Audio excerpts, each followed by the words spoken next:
ಯಾರೆಲ್ಲ ಪಾನ್ ಕಾರ್ಡಿಗೆ ಇನ್ನೂ ಅಪ್ಲೈ ಮಾಡಿಲ್ಲ, ಪಾನ್ ಕಾರ್ಡಿಗೆ ಅಪ್ಲೈ ಮಾಡಬೇಕಂತ ಇದ್ರೆ ಅಥವಾ ಹೊಸದಾಗಿ ಪಾನ್ ಕಾರ್ಡ್ ಮಾಡಬೇಕಂತಿದ್ರೆ ಕೇಂದ್ರ ಸರ್ಕಾರದಲ್ಲಿ ಏಪ್ರಿಲ್ 1ನೇ ತಾರೀಕಿನಿಂದ ಹೊಸ ಒಂದು ಬದಲಾವಣೆಗಳನ್ನು ತರ್ತಾ ಇದ್ದಾರೆ. ನಾವು ಮುಂಚೆ ಏನೆಲ್ಲ ಪಾನ್ ಕಾರ್ಡ್ ಮಾಡಬೇಕಂದ್ರೆ 1-2 ಫೋಟೋ ಇದ್ದರೆ ಸಾಕಾಗಿತ್ತು, ಆಧಾರ್ ಕಾರ್ಡ್ ಇದ್ದರೆ ಸಾಕಾಗಿತ್ತು. ಆದರೆ ಇವಾಗ ಹೊಸ ರೂಲ್ಸ್ಗಳನ್ನ ತರ್ತಾ ಇದ್ದಾರೆ.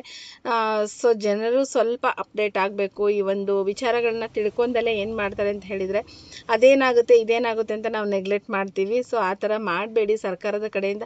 ಅದರಲ್ಲೂ ಕೇಂದ್ರ ಸರ್ಕಾರದವ್ರು ಏನಾದರೂ ಒಂದು ರೂಲ್ಸನ್ನ ತೊಗೊಂಡು ಬಂದಿದ್ದಾರೆ ಅಂತ ಹೇಳಿದರೆ ಅವ್ರು ಮಾಡ್ದಲ್ಲೇ ಬಿಡೋದೇ ಇಲ್ಲ ಸ್ನೇಹಿತರೆ. ಸೊ ಹಾಗಾಗಿ ಹೇಳ್ತಾ ಇದ್ದೀನಿ. ಸೊ ಯಾರೆಲ್ಲ ಈ 31 ಅಂದರೆ ಮಾರ್ಚ್ 31ನೇ ತಾರೀಕುವರೆಗೂ ಯಾರಾದರೂ ಪಾನ್ ಕಾರ್ಡ್ ಅಪ್ಲೈ ಮಾಡೋರಿದ್ರೆ ನಿಮಗೆ ಹಳೆ ರೂಲ್ಸೇ ಅಪ್ಲೈ ಇರುತ್ತೆ.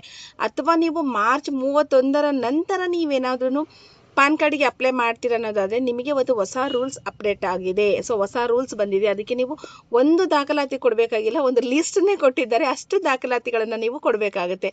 ಸೊ ಅದು ಏನಿದೆ ಏನಂತ ಇವತ್ತಿನ ವಿಡಿಯೋದಲ್ಲಿ ತಿಳಿಸ್ಕೊಡ್ತೀನಿ ಸ್ನೇಹಿತರೆ. ಸೊ ನನ್ನ ಚಾನಲ್ನ ಸಬ್ಸ್ಕ್ರೈಬ್ ಮಾಡಿ, ಫಾಲೋ ಮಾಡಿ ಅಂತ ಹೇಳ್ತೀನಿ. ಪಾನ್ ಕಾರ್ಡ್ ಮಾಡಿಸ್ಬೇಕು ಅಂತಿದ್ರೆ ಆಧಾರ್ ಕಾರ್ಡ್ ಒಂದನ್ನು ಕೊಡ್ತಾ ಇದ್ವಿ, ಅದ್ರ ಜೊತೆಗೆ 2 ಫೋಟೋನ ಕೊಟ್ಟು ನಾವು ಪಾನ್ ಕಾರ್ಡ್ನ ಮಾಡಿಸ್ತಾ ಇದ್ವಿ. ಆದರೆ ಇದೇ ಏಪ್ರಿಲ್ 1ನೇ ತಾರೀಕಿಂದ ಕೇಂದ್ರ ಸರ್ಕಾರದಿಂದ ಹೊಸ ಅಪ್ಡೇಟ್ ಮಾಡಿದ್ದಾರೆ. ನೀವೇನಾದರೂ ಪಾನ್ ಕಾರ್ಡ್ ಮಾಡಿಸ್ಬೇಕಂತ ಹೇಳಿದರೆ ಆಧಾರ್ ಕಾರ್ಡ್ ಒಂದೇ ಬೇಕಾಗಿಲ್ಲ, ಆಧಾರ್ ಕಾರ್ಡ್ ಜೊತೆಗೆ SSLC ಮಾರ್ಕ್ಸ್ ಕಾರ್ಡ್ನ ಕೇಳ್ತಾ ಇದ್ದಾರೆ, ಮತ್ತು ವೋಟರ್ ID ಕೇಳ್ತಾ ಇದ್ದಾರೆ, ಮತ್ತು ಜನನ ಪತ್ರವನ್ನು ಕೇಳ್ತಾ ಇದ್ದಾರೆ, ಅದ್ರ ಜೊತೆಗೆ ಒಂದು ಅಫಿಡೇವಿಟ್ನ ಕೇಳ್ತಾ ಇದ್ದಾರೆ.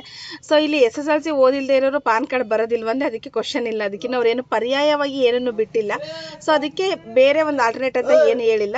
SSLC ಮಾರ್ಕ್ಸ್ ಕಾರ್ಡಿಗೆ ಪರ್ಯಾಯವಾಗಿ ಏನು ಕೊಡಬೇಕು ಅಂತ ಹೇಳಿಲ್ಲ ಸ್ನೇಹಿತರೆ ಅವರು. ಅದೇ ರೀತಿಯಾಗಿ SSLC ಓದಿಲ್ಲ ಅಂದರೆ ಪಾನ್ ಕಾರ್ಡಿಗೆ ಅಪ್ಲೈ ಮಾಡೋಕ್ಕೆ ಬರೋದಿಲ್ಲ ಅಂತ ಹೇಳಿದರೆ ಅದಕ್ಕೂ ಏನು ಮಾಹಿತಿಯನ್ನು ಕೊಟ್ಟಿಲ್ಲ. ಬಟ್ ಇಷ್ಟು ದಾಖಲಾತಿಗಳು ಬೇಕಾಗುತ್ತೆ ಅನ್ನೋ ಒಂದು ವಿಚಾರವನ್ನು ಕೊಟ್ಟಿದ್ದಾರೆ. ಸೊ ವೋಟರ್ ID ನಾವೆಲ್ಲರೂ ನೆಗ್ಲೆಕ್ಟ್ ಮಾಡ್ತಾ ಇದ್ವಿ. ವೋಟರ್ ID ವೋಟ್ ಹಾಕೋದಕ್ಕೆ ಮಾತ್ರ ಬೇಕು ಅಂತ ಹೇಳ್ತಾ ಇದ್ವಿ. ಆದರೆ ಇವಾಗ ವೋಟರ್ ID ಪಾನ್ ಕಾರ್ಡಿಗೆ ಕೇಳ್ತಾ ಇದ್ದಾರೆ. So PAN card, voter ID ಇವೆಲ್ಲದರ ಹೆಸರು ಮ್ಯಾಚ್ ಇದ್ದರೆ ಮಾತ್ರನೇ ನಾವು ಪಾನ್ ಕಾರ್ಡನ್ನು ಕೊಡುವಂಥದ್ದು. ಅದರ್ವೈಸ್ ನಾವು ಪಾನ್ ಕಾರ್ಡ್ನ ಕೊಡೋದಿಲ್ಲ. ಪಾನ್ ಕಾರ್ಡ್ ಡಿಕ್ಲೈನ್ ಆಗುತ್ತೆ ಅನ್ನೋ ಒಂದು ಮಾಹಿತಿಯನ್ನು ಸಹ ಅವರು ಕೊಟ್ಟಿದ್ದಾರೆ. ಸೊ ಆಧಾರ್ ಕಾರ್ಡಲ್ಲಿರೋ ಹೆಸರೇ ಫೈನಲ್ ಆಗುತ್ತೆ. ಆದರೆ ಆಧಾರ್ ಕಾರ್ಡಿಗೆ ನಾವೇನು ಕೊಟ್ಟಿರ್ತೀವಲ್ವ ಪರ್ಯಾಯ ಡಾಕ್ಯುಮೆಂಟ್ಸು, ಸೊ ಆ ಡಾಕ್ಯುಮೆಂಟ್ಸಲ್ಲಿ ಇರ್ತಕ್ಕಂಥ ಹೆಸರು ಆಧಾರ್ ಕಾರ್ಡ್ ಹೆಸರಿಗೆ ಮ್ಯಾಚ್ ಆಗಬೇಕು. ಆವಾಗ ಆಧಾರ್ ಕಾರ್ಡಲ್ಲಿರೋ ಹೆಸರನ್ನೇ ನಿಮಗೆ ಪಾನ್ ಕಾರ್ಡಲ್ಲಿ ಬರುವಂಥದ್ದಿದೆ. ಸೊ ಈ ವ್ಯವಸ್ಥೆಯನ್ನು ಬಂದು ಕೇಂದ್ರ ಸರ್ಕಾರ ಜಾರಿಗೆ ತಂದಿದೆ.